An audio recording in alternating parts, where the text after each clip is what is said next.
So I just wanted to start really by welcoming everybody to this masterclass in accessible and inclusive learning content.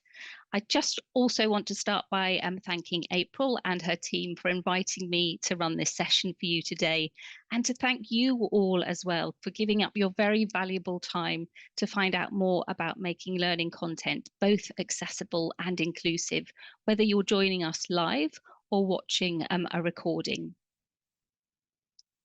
So I'll begin by going through what we're going to cover today. I'm going to start by setting the scene and addressing a few key issues. We'll start with introductions and move on to a couple of useful definitions.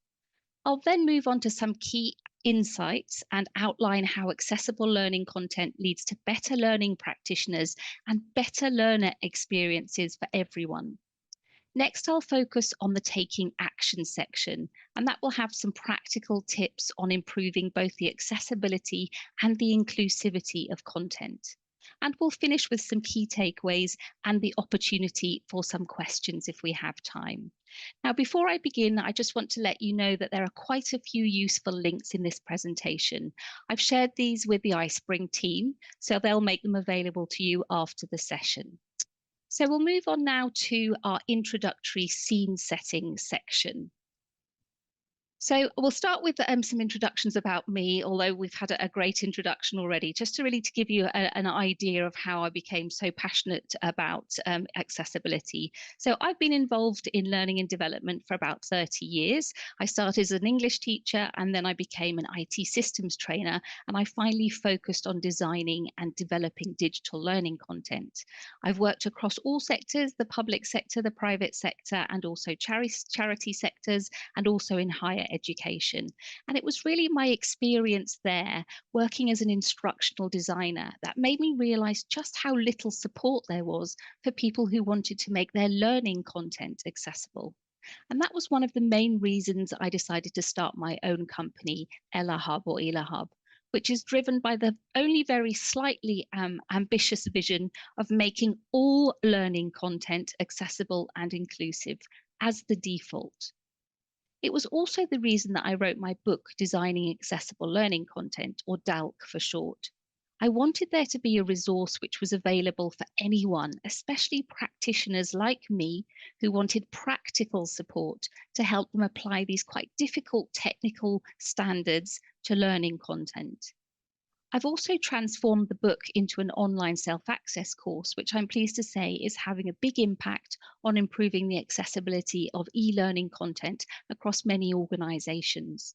So for the best part of 10 years now, really, I've been focused on e-learning accessibility, how to train it, how to make it come alive, how to help change behaviour, and how to make it stick so that it doesn't go away. So let's move on now to some key definitions to make sure we're all on the same page before we begin.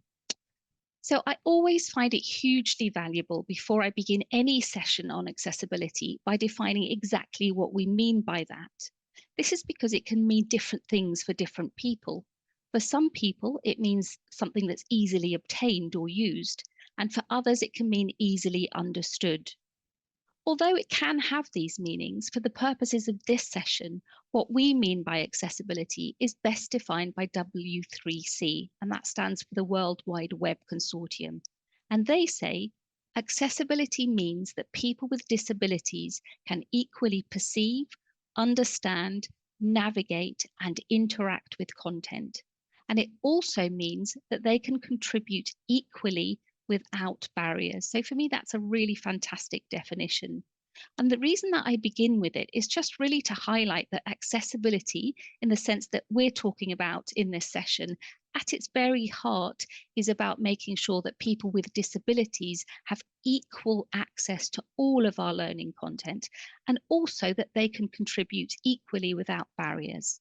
So let's move on now to clarify exactly what we mean by people with disabilities. While many legal definitions of disability traditionally are based on what we call the medical model, and that's really focused on the idea that disability is caused by impairments that need to be treated, managed, or cured, But the definition I'm about to give you is based on what we call the social model of disability, and it comes from the United Nations Conventions on the Rights of Persons with Disabilities, or UNCRPD. And what it says is that persons with disabilities include those who have long-term physical, mental, intellectual, or sensory impairments, which, and this is the important part, in interaction with various barriers, may hinder their full and effective participation in society on an equal basis with others. So this focus again on barriers, I think, is a vitally important thing to do when we consider accessibility. And this is because if a disability is partly caused by barriers, then every single one of us has the ability to find out about those barriers and enable equal access for all of our digital learners by removing them. And that, I believe, is the power of accessibility. It gives all learning practitioners the power to make a hugely positive impact on the lives of so many people. And this is why part of the session focuses on some practical accessibility tips that anyone can take away and start implementing in their learning content and also their wider digital content. So my next section is called Key Insights. And one of the things that really struck me when I was writing, designing accessible learning content was that I only really had my experience and that of a handful of other colleagues that I could draw on. But since then, my work with Ella Hub has given me the immense privilege of working with a whole range of organisations committed to making their digital and learning content both accessible and inclusive. So I've put together this infographic really just to give you an idea of the scope of what we've delivered over the last few years. And that crucially includes providing support to over 55, actually now we are closer to 60, UK, European and international clients. And this is where the real learning has taken place. So providing these things, providing consultancy, auditing, and especially training has allowed me some incredibly valuable insights, both into the benefits of accessible learning content, but also some of the issues that people are having making their learning content accessible. So we'll start off with my number one evidence-based key insight, which is that creating accessible learning content definitely, unequivocally, and 100% leads to better learning practitioners. And this is something that I've been convinced of for a long time, but I'm aware that it's a very easy claim to make. So I'm now going to show how both my own experience and also the experience that I've gained with working from a lot of organizations help to back this up, the fact that that accessible learning leads to better learning practitioners. So in the case of my own experience, it was really the time that I spent on transforming my book into that interactive and accessible online program, which really gave me the opportunity to walk the walk and talk the talk for accessible learning content. And it has undoubtedly made me a much better learning practitioner. I've also had feedback from many of the delegates that I've trained that they've experienced the same thing. So how does designing and developing accessible learning content make better learning practitioners? First and foremost, finding out how to make learning content accessible shifts the emphasis to a focus on the learner, because considering accessibility is a fundamental and a transformational shift, which puts learners at the center of the learning experience. In other words, it encourages learning practitioners to think with empathy about their learning audience. And this is particularly the case, again, coming back to my own experience. So I'm very lucky. This is a picture of our screen reader tester, Kirsty Wolf, that I've worked with a lot. Now, she runs her own language training and podcasting business. Kirsty has a lived experience of a disability. She has a vision access need, and she's been using screen readers and assistive technology for about 20 years. So working closely with Kirsty was absolutely transformational in shifting my focus onto the experience of the learner. It's now impossible for me to design content without considering the different ways that my learners will access the learning experiences that I'm creating. But even if organizations or practitioners don't have the opportunity to access working with people with different lived experiences of a disability, I think even just encouraging them to work with what we call access needs personas, particularly using the many video resources which can be found on platforms like YouTube and Vimeo. So we're very lucky that we have a whole range of videos where people are happy to share their experiences of their disability, and also very happy to share how they're using their assistive technology. And that's a brilliant way to learn when you're getting started, trying to understand more about the audiences that you might be designing for and how they might be accessing your content. So it's led to a noticeable improvement in a focus, I think, on putting learners at the center of the learning experience. The second reason I've identified that leads to better learning practitioners is because it forces them to challenge their existing practice. Now, the best way that I've found of describing what happens as a practitioner when you find out about accessibility comes from a quote from the writer Alvin Toffler. And he said, "The illiterate of the 21st century will not be those who cannot read or write, but those who cannot learn, unlearn, and relearn." So while not everyone may agree with these concepts of unlearning and relearning, it really is the best description that I found of what happens to your practice as an instructional designer and a developer when you design accessible learning content.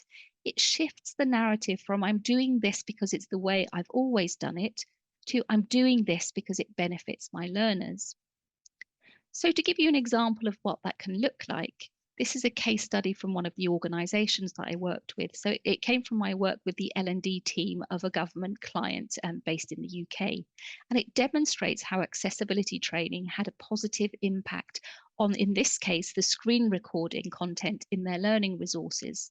So the department had a lot of instructional videos on how to use systems. That's very common in organizations, so many systems that people need to use. Before their accessibility training, a lot of those recordings were created without a great deal of preparation. But as soon as learning practitioners realized that they needed to add captions and transcripts to the videos, it made them create a script for each video. This not only made it much more efficient for them to make the videos accessible, but it also led to much more planned and professional recordings. So it improved the practice and it improved the learner experience for everyone. Another hugely important benefit for learning practitioners is that because you have to think differently, it leads to innovation. So a really profound change in mindset is when you actually realize that accessibility equals innovation and not limitation. So I'll share one of my own examples of this now. So this was an interactivity that I created for students at a university. This was a case where there was a clear learning justification for using a drag and drop activity. So the idea was that we were trying to reinforce the use of recycling bins on the campus and in their halls of residence. But because the drag and drop activity in the authoring tool wasn't accessible, I combined an accessible multiple response question with animation paths that you can see on the screen now. And that created a drag and drop interactivity that was also accessible both to keyboard and screen reader users. So I hope that helps to demonstrate in just a small way how accessibility can lead to thinking differently and to innovation. But this is a very basic example, especially when you compare this to what is happening in other industries, like the gaming industry, who are way ahead of L&D in understanding the potential of using accessibility as a driver for innovation, particularly in terms of accessible interactions. So this great example is The Last of Us Part 2 that you can see on the screen now, which a few years ago was considered to be the most accessible game ever. I'm not sure if it still is, but it certainly was a few years ago. So you can see here how people with vision access needs, they can tweak their settings or change their settings to their own needs. So you can see an example here of using high contrast. And also this example, I'll just show you with my hopefully with my mouse, you can see this little directional arrow here.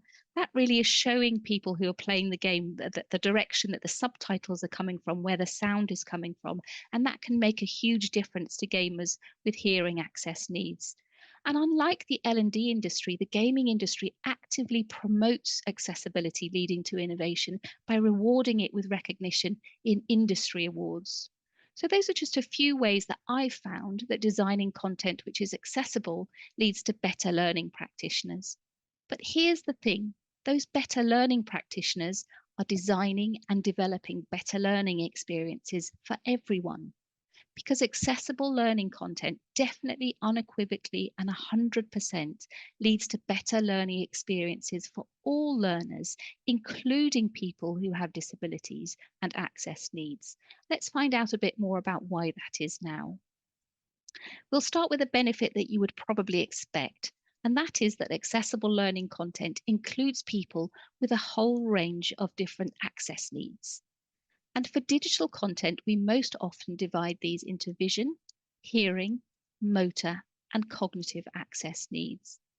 And these cover a wide range of conditions. So just to give you an example of some, for vision, we could have blindness, low vision, color blindness, sometimes called CVD, things that are conditions such as glaucoma or cataracts, etc.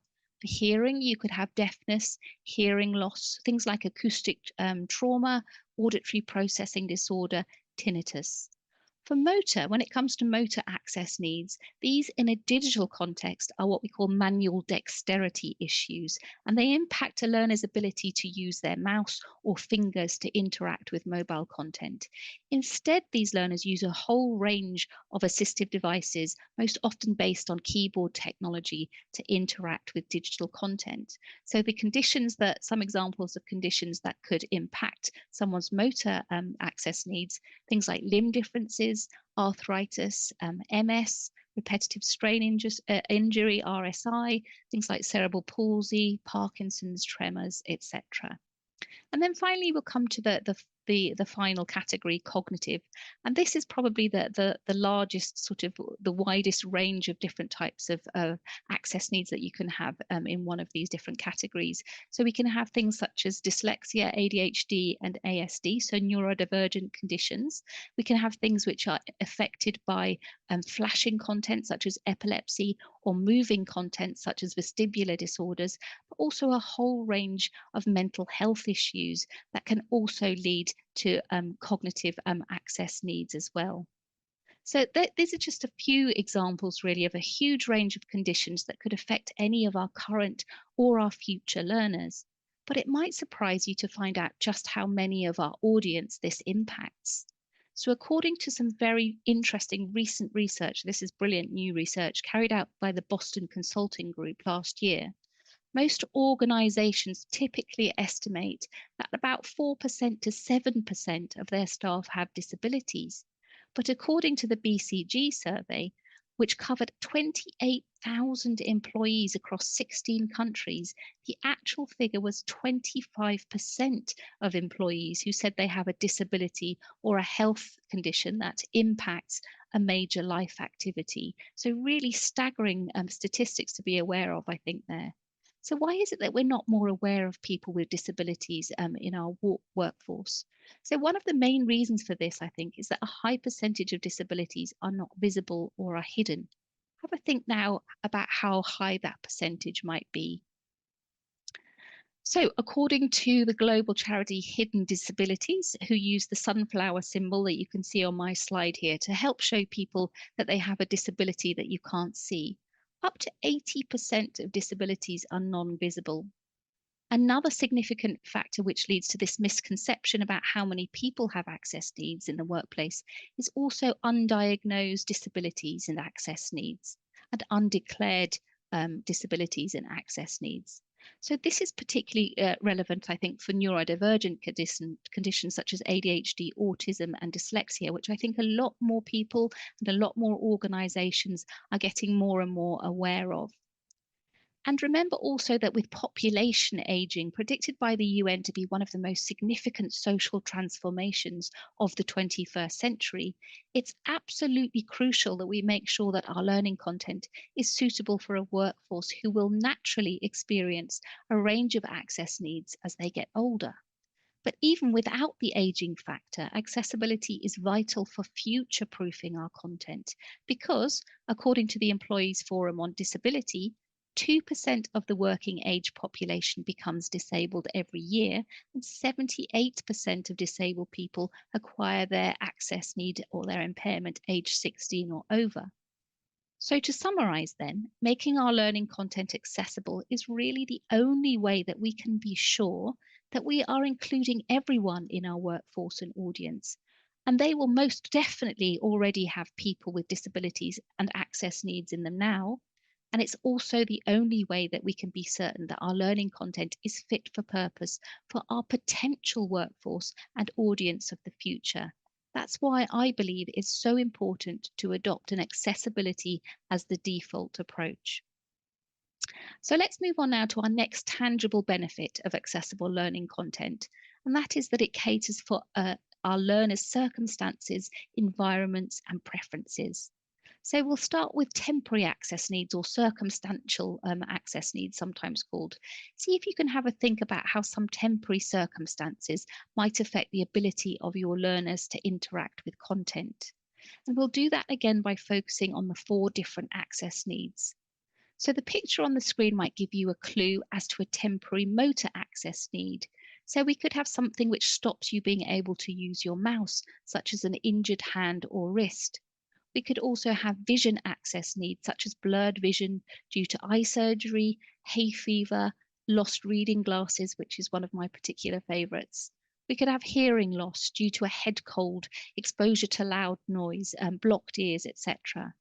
And having impaired cognitive ability due to tiredness, stress, and anxiety, something that I would imagine all of us have had experience of.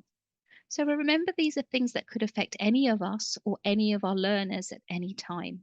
So let's move on now to situational or environmental access needs.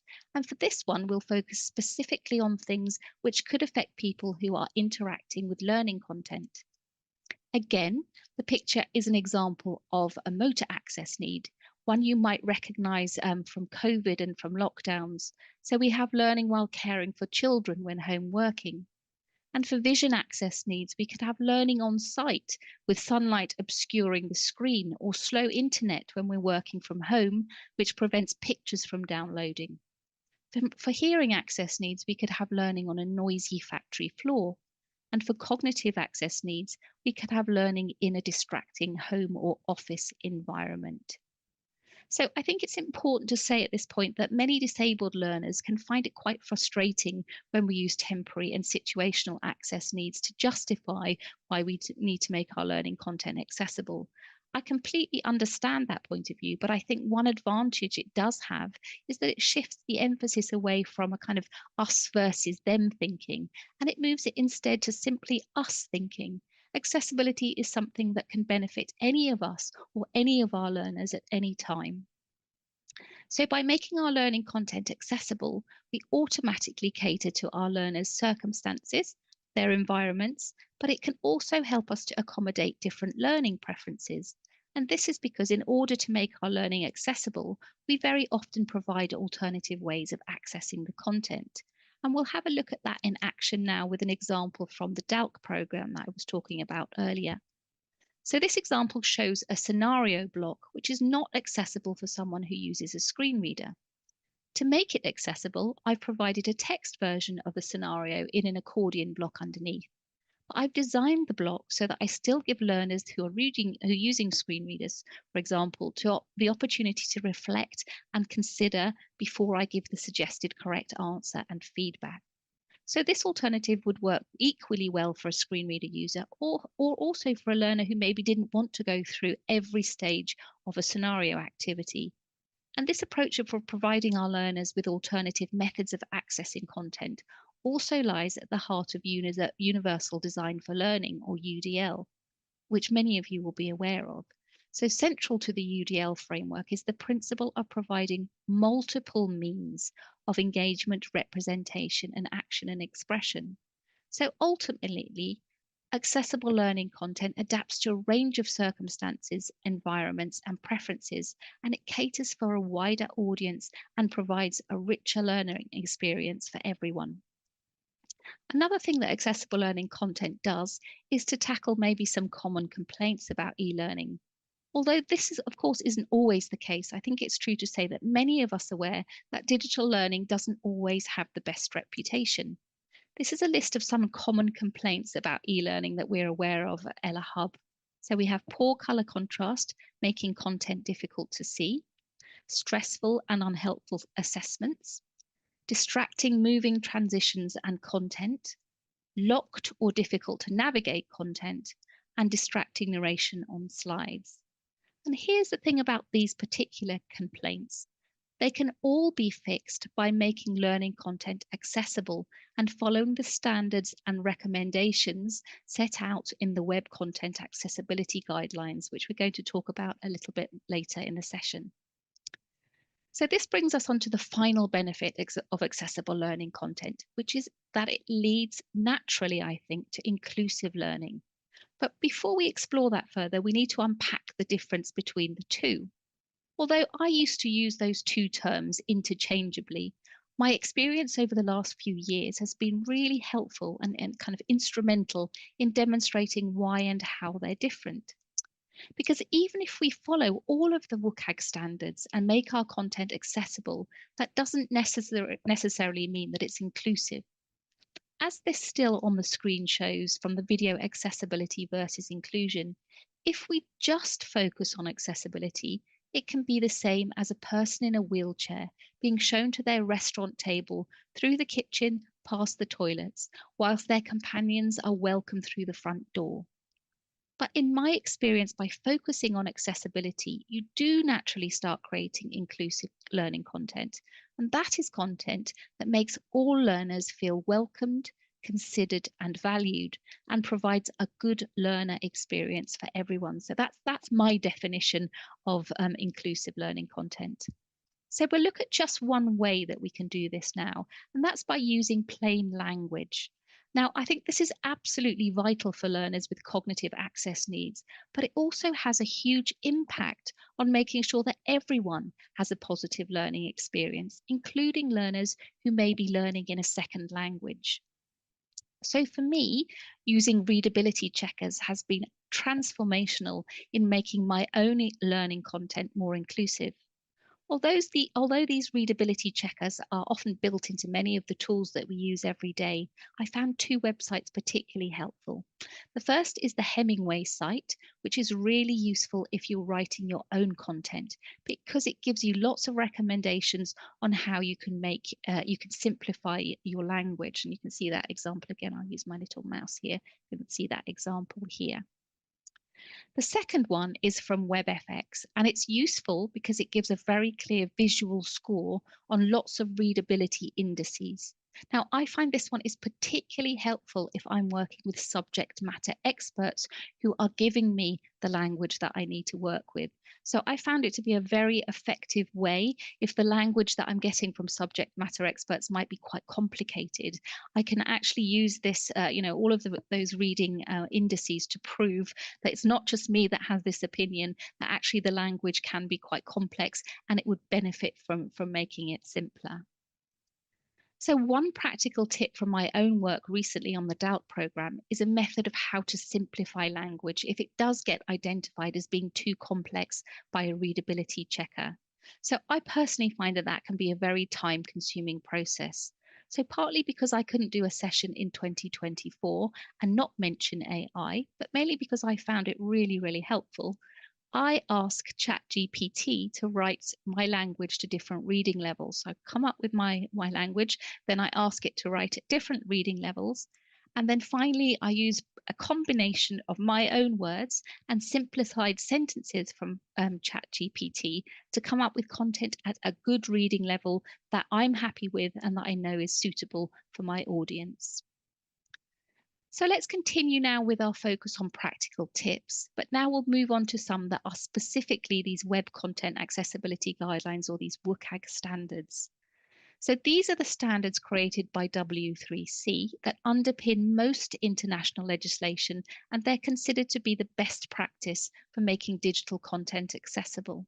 But as you can see from this kind of overwhelming slide that I have here, they can seem a little bit difficult when you start getting started with them. They can be quite overwhelming, as I say, especially when you're not so familiar with them and you're getting started. So that's why I often break them down into the 4 different access needs that we talked about earlier.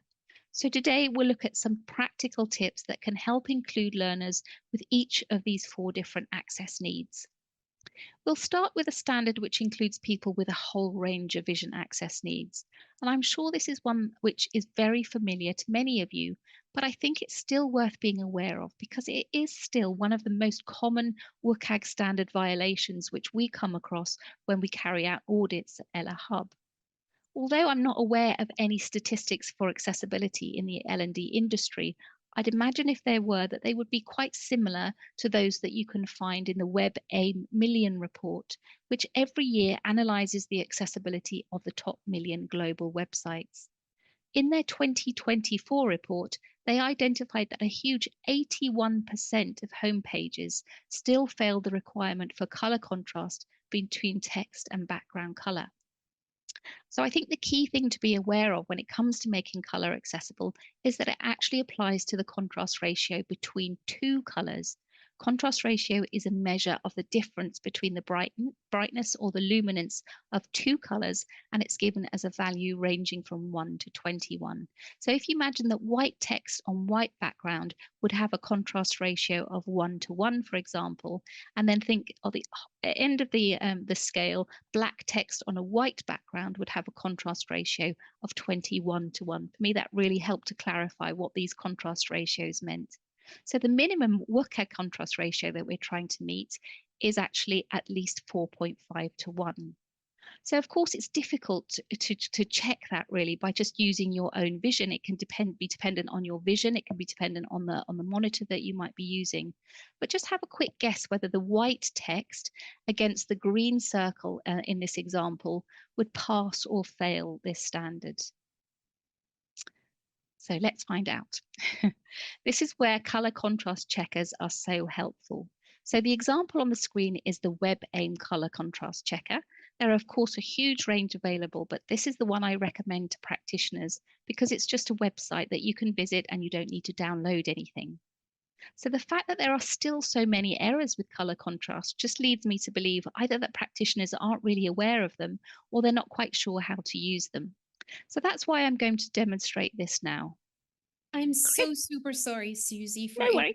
interrupting. Just wanted to say that we have about 3 minutes until the very end of this session, Okay. and I'm wondering if maybe we could try to move closer to the final part. Yeah, of course. Yeah, I Thank will you just very much. quickly move on to the next one. So the color combination one, hopefully you've seen an example and also the practical brand colors, which show you how you can use your colors in combination with each other. For vision, well, I was going to talk about alternative text and also show you about AI and how that can be helpful as well. Decorative images as well, make sure you hide those. Captions, just a reminder that they need to be provided for your videos, that they also need to be synchronized, that they need to have sound effects, and also that they need to be accurate. So that's very important. And then for your motor access needs, just making sure that you're not providing any of these, anything that is basically not accessible to keyboard users. So always check your authoring tool to make sure that you're checking to see how many, is checking to make sure that any of your the content that you're using is keyboard accessible. And finally, your moving content, I'll just make sure to show you that it's important if you do have moving content that you give someone the opportunity to pause, stop, or hide it. And that will make it accessible to people with cognitive access needs and it won't be distracting. So I'll just come on now to my key takeaways.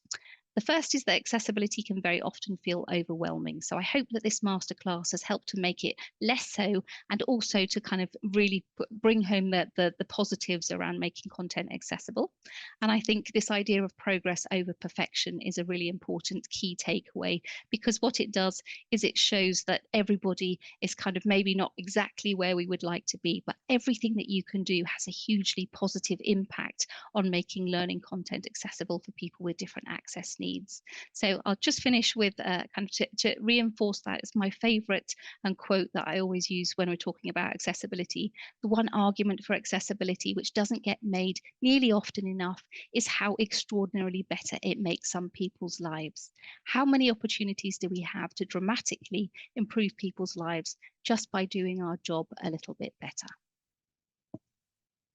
Thank you so very much, No Susi. worries. Sorry to just to hurry that bit at the end. That's Thank you okay. for reminding me.